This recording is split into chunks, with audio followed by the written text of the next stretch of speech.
Greetings and salutations, everybody. Welcome to AMC Movie Talk for movie fans. This is your episode for Monday, April the 15th, 2013. And this, of course, is not the AMC Movie Talk studios. I am once again on the road. I am in Las Vegas, Nevada right now for the annual CinemaCon event. And I'm going to have a lot of really cool stuff to show you here from CinemaCon this week.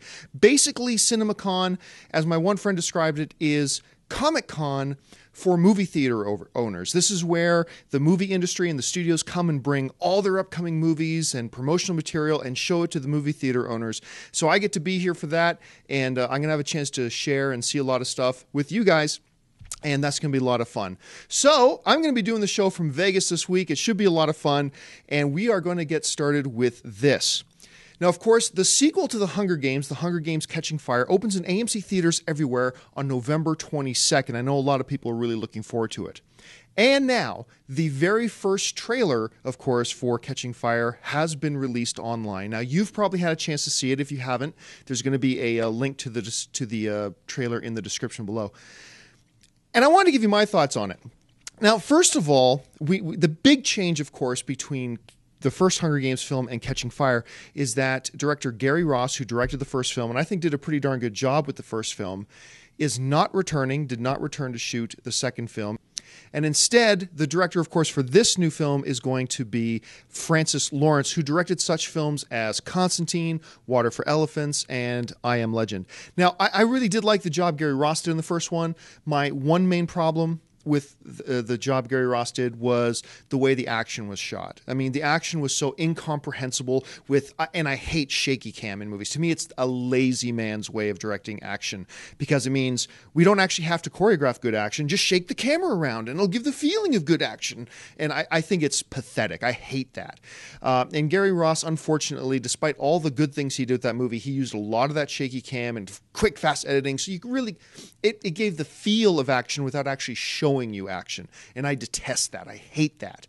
Now, some people will make the argument, well, you know, it's very, very difficult to do a PG version of Hunger Games because it's so ultra gory and ultra violent in the books and blah, blah, blah. Okay, I do get that.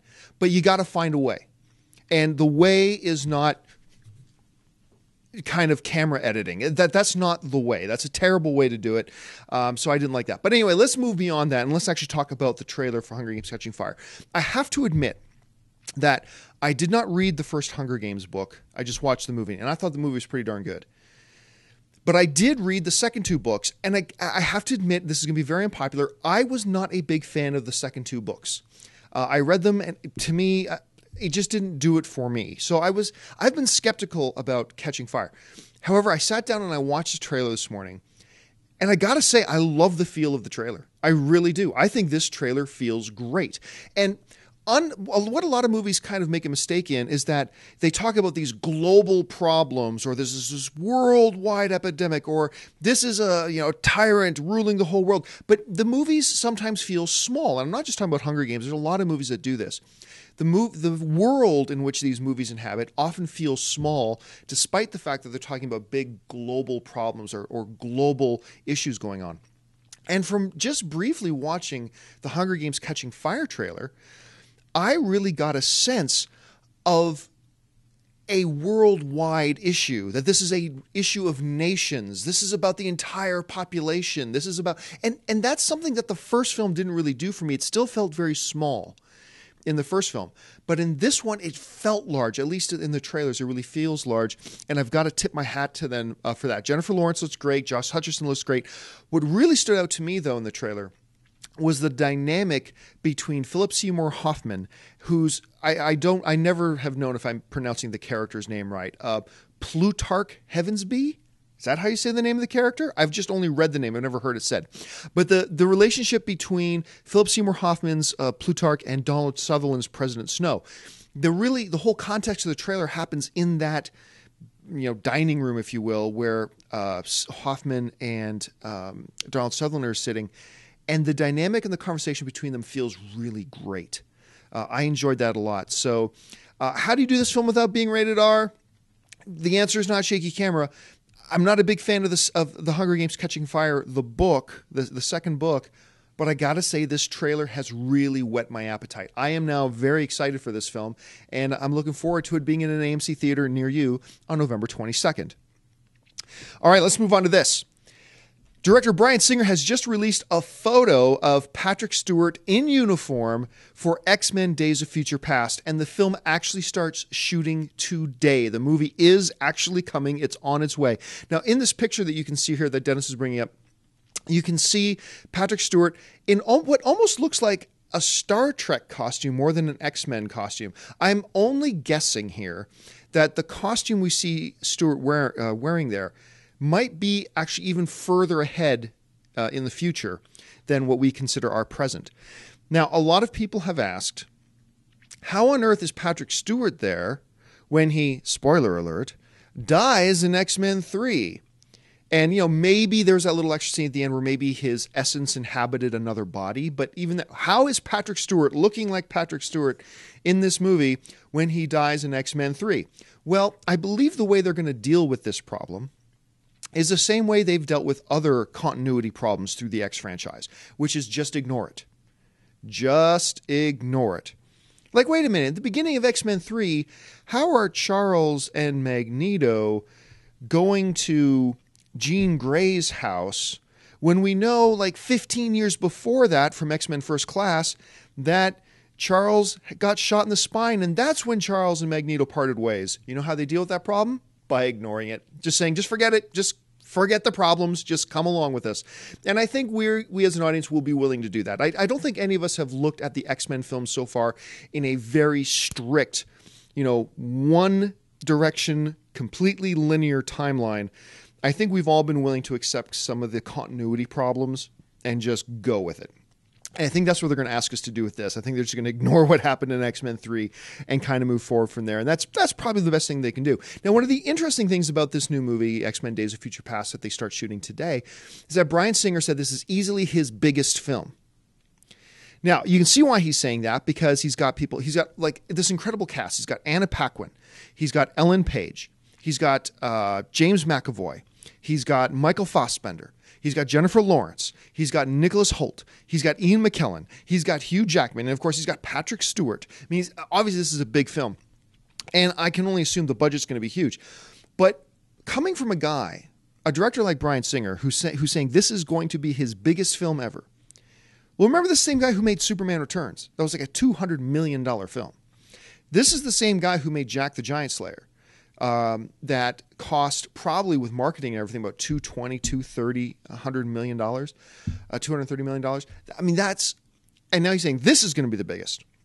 Well, hats off to you if you can. Let's just hope it doesn't turn out like Jack the Giant Slayer, which was not a very good movie and actually lost the studio a whole bunch of money.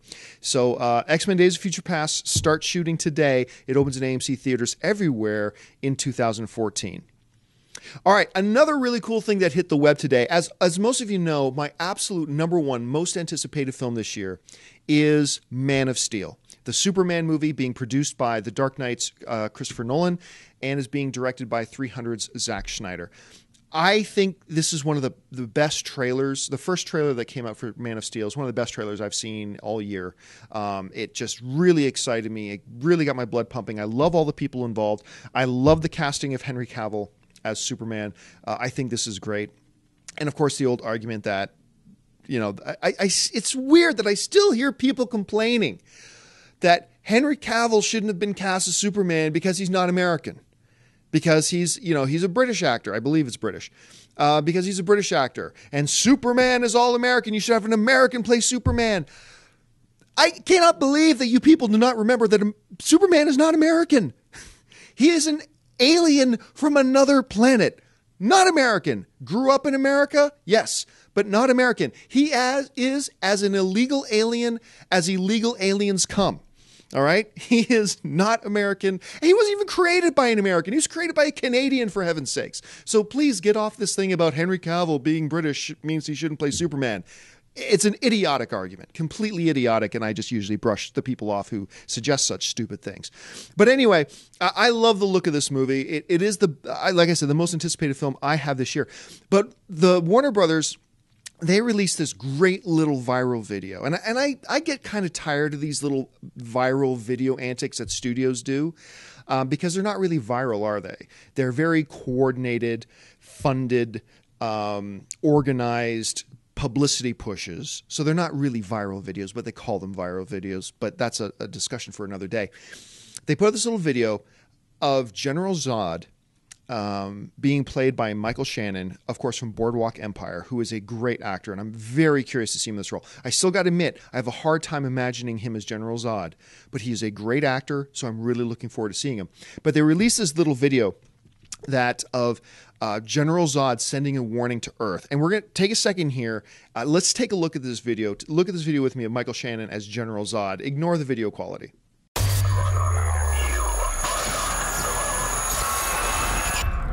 My name is General Zod. For some time, your world has sheltered one of my citizens. I request that you return this individual to my custody. To Kal-El, I say this. Surrender within 24 hours, or watch this world suffer the consequences.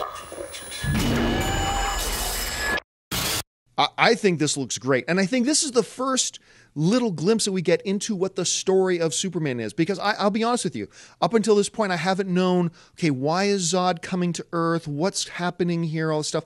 But now they made it very clear. I'm Zod. I'm coming for Kal-El. You hand him over to me. I think this answers a lot of questions. I mean, the biggest question a lot of people have had has been, why is Superman in handcuffs?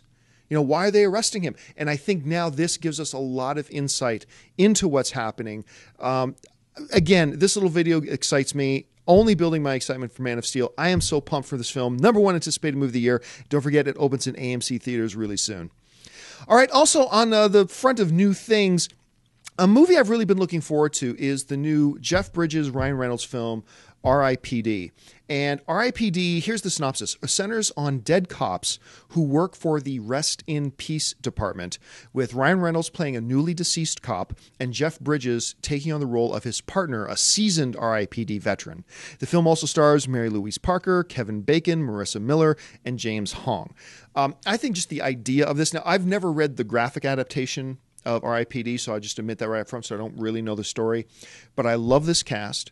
Jeff Bridges is obviously the man. Ryan Reynolds is a great actor. I know, once again, a lot of people, I didn't like Green Lantern, therefore Ryan Reynolds sucks as an actor. You know what? Just stop. You're just making yourself sound silly saying stuff like that. Ryan Reynolds was brilliant in Definitely Maybe. Ryan Reynolds was robbed of an Academy Award nomination for Buried.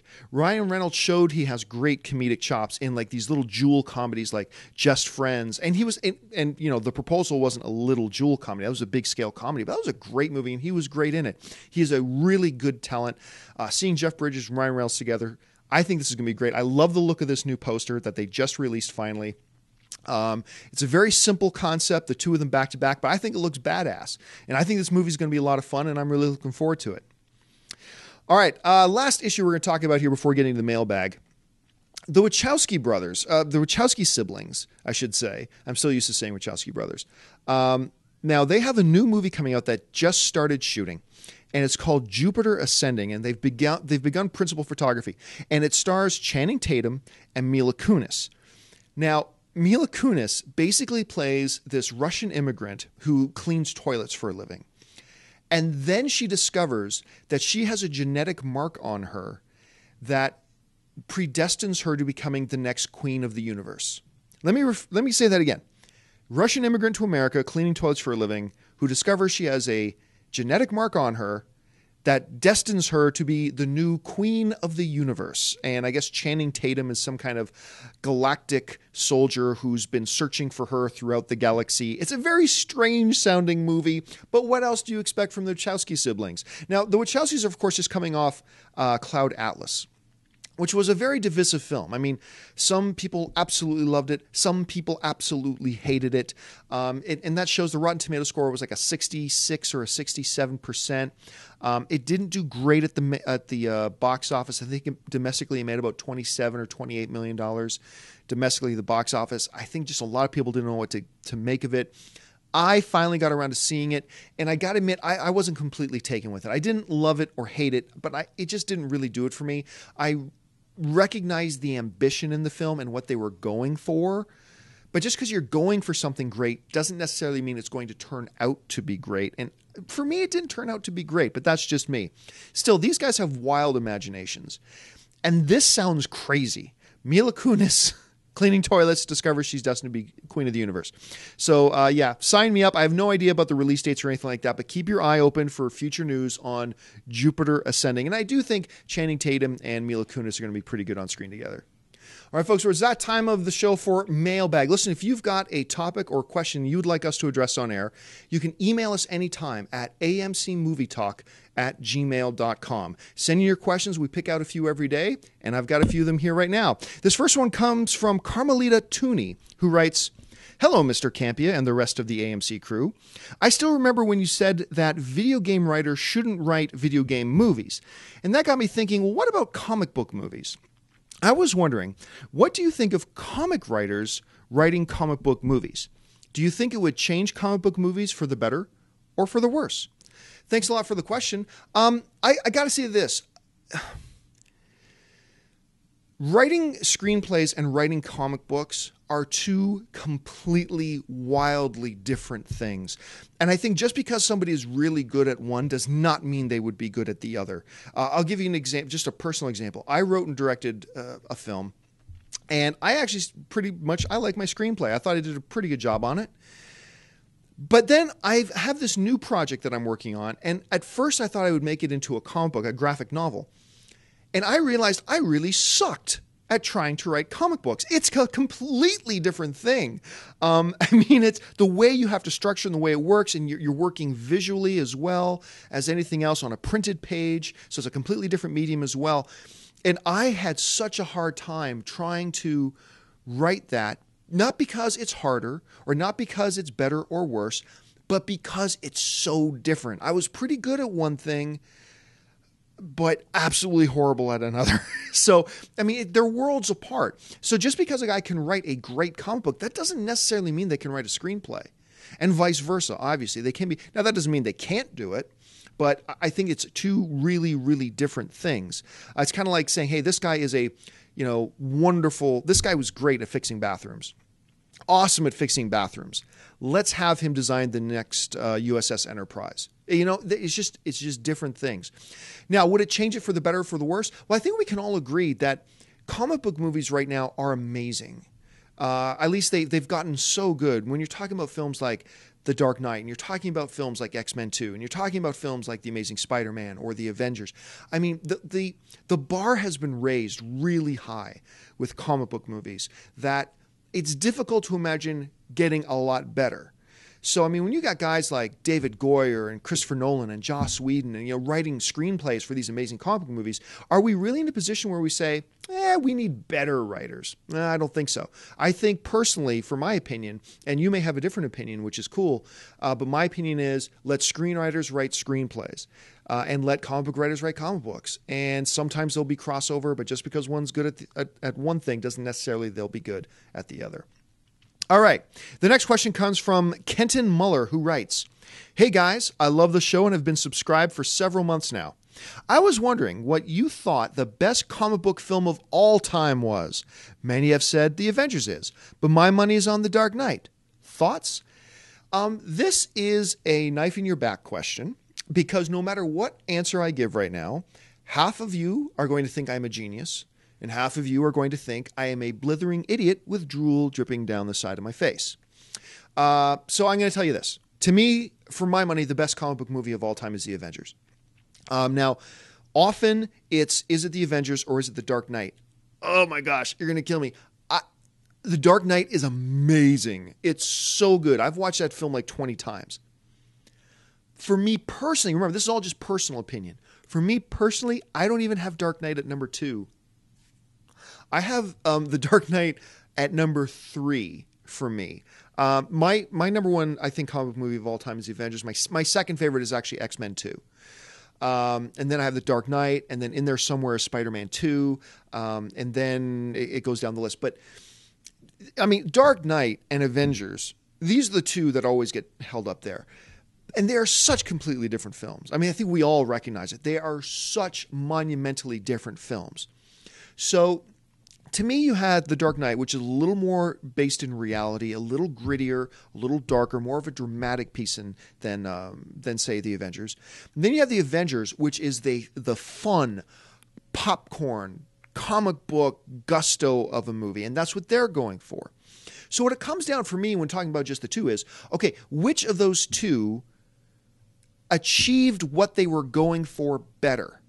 And they both achieved what they were going for magnificently, but for me, the edge has to go to Avengers. I thought they captured what they were going for a little deeper, a little more fun, a little richer than, say, The Dark Knight did. But, I mean, there's no wrong answer to a question like that. There absolutely is no wrong answer. Both are magnificent films. For me personally, the best comic book movie of all time was The Avengers. So that's me. Proceed with sending hate mail. Anyway, let's move on to the next question. David Dixon writes, regarding the Aragon film franchise, plain and simple, do you think that Warner Brothers Pictures should acquire the movie rights to the franchise and start making the films? They've helped get great jobs done with The Lord of the Rings and Harry Potter, Prisoner of Azkaban being my favorite, film-wise. I think they should acquire the rights from Fox or wherever, and I think that the director of Azkaban, Alfonso Cuarón, should be approached to direct the adaptation of the first book. I know there's a lot of fans out there of this novel series that started with Aragon, but I don't think it's ever going to happen. And I don't think it ever should happen, at least not in the next 15, 20 years.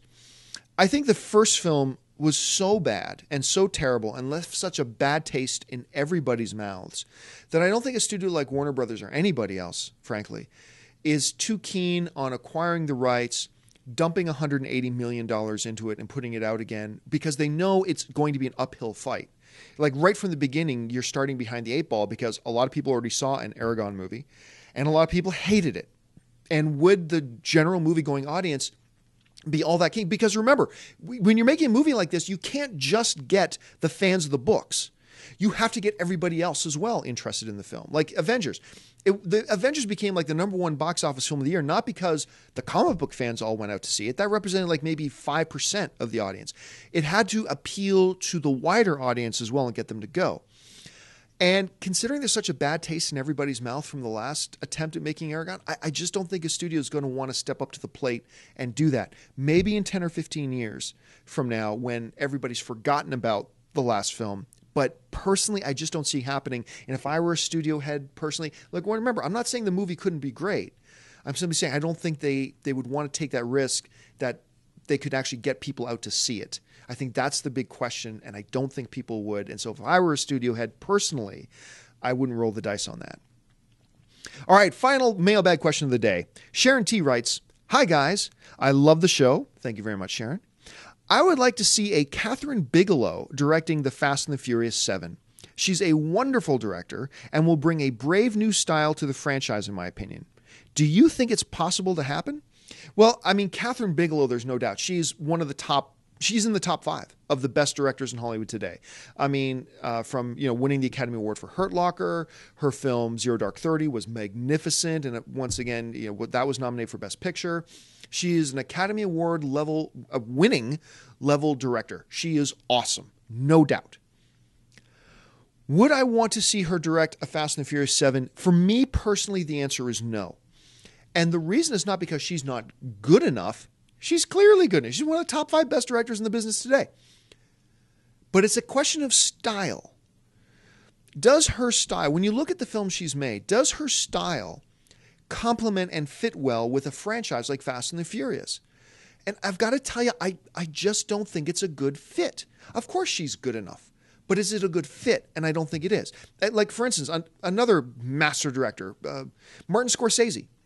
Is anybody going to deny the greatness of Martin Scorsese? Of course not. But does that necessarily mean I want to see Martin Scorsese direct the next Fast and the Furious? I don't think so. Does that mean I want to see Martin Scorsese direct Avengers 3? Not really. Does that mean I want to see Martin Scorsese direct Star Wars Episode 8? Not really. He is a master. He is awesome. And I'm going to go out and see every single one of his films. But I don't think stylistically that would be a match. Now, don't get me wrong. If they suddenly announced Martin Scorsese was directing Star Wars Episode 8, of course I'd be there to see it. But my first instinct is that it's not a good fit. So that's just my opinion, though. Catherine Bigelow, great director, but for me personally, don't think she'd be a good fit for Fast and Furious. Listen, folks, that's all the time I've got for today. But listen, while I've got you, before you do anything else, take a second and click that subscribe button. Become a subscriber to our AMC Movie News YouTube channel. It'll keep you completely up to date on everything going on in the world of movie news and, of course, our daily AMC Movie Talk show. Follow us on Twitter at twitter.com/AMC Theaters. Like us on Facebook at facebook.com/AMC Theaters. And go on out and see a movie tonight.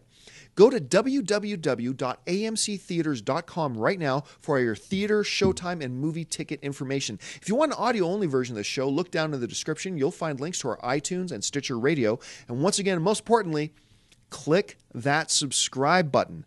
Once again, folks, my name is John Cape. I'm actually going to be here in Las Vegas all week doing the show from here, but I will be back in the AMC studios next week with the rest of the gang joining me. But thanks again for joining me, and until tomorrow, bye-bye.